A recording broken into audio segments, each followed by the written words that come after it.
Chers amis, bonjour et bienvenue au rendez-vous quotidien consacré à la méditation de la parole de Dieu. Nous sommes aujourd'hui le 17 août 2020, ce jour que le Seigneur nous donne une autre journée pour l'aimer, pour le servir, pour l'adorer, pour nous améliorer.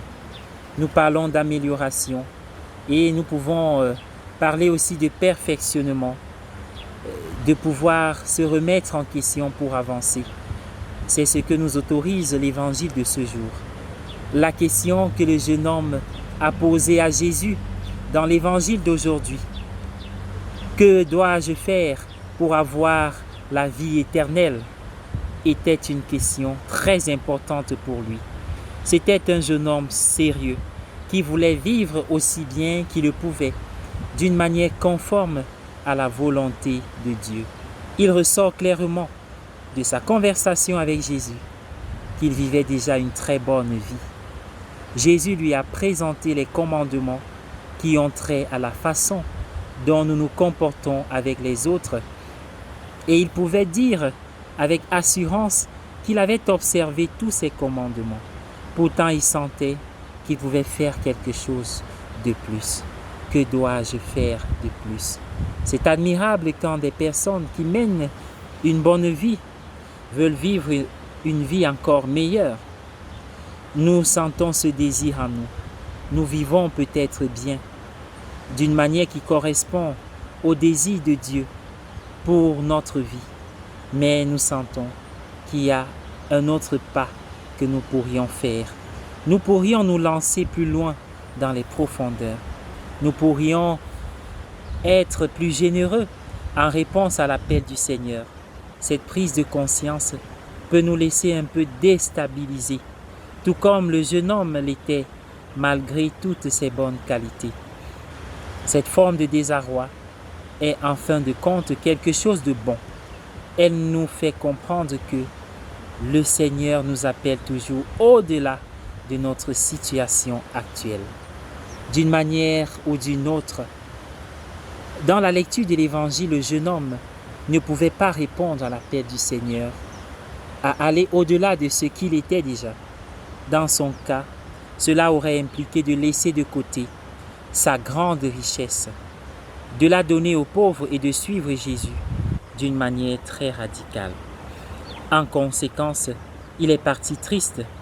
L'appel du Seigneur à aller au-delà de ce que nous sommes, a grandi dans notre relation avec lui, prendra une forme différente pour chacun d'entre nous. Il s'agit en fait de lâcher les sécurités si proprement humaines et de s'abandonner dans les mains du Seigneur. Plus le Seigneur nous appelle, plus il tiendra compte de nos situations particulières.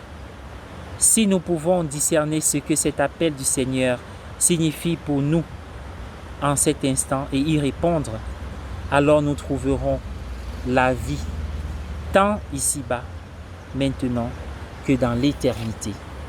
Je vous invite à prier avec moi.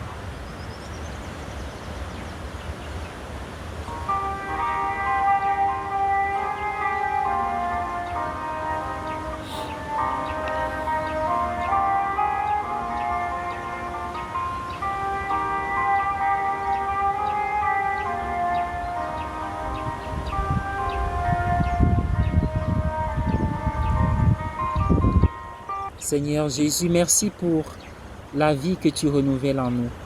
Merci pour tes merveilles, pour la beauté de la nature. Merci aussi pour la force que tu nous donnes de résister aux intempéries. Soutiens, Seigneur, les personnes qui souffrent à cause du climat.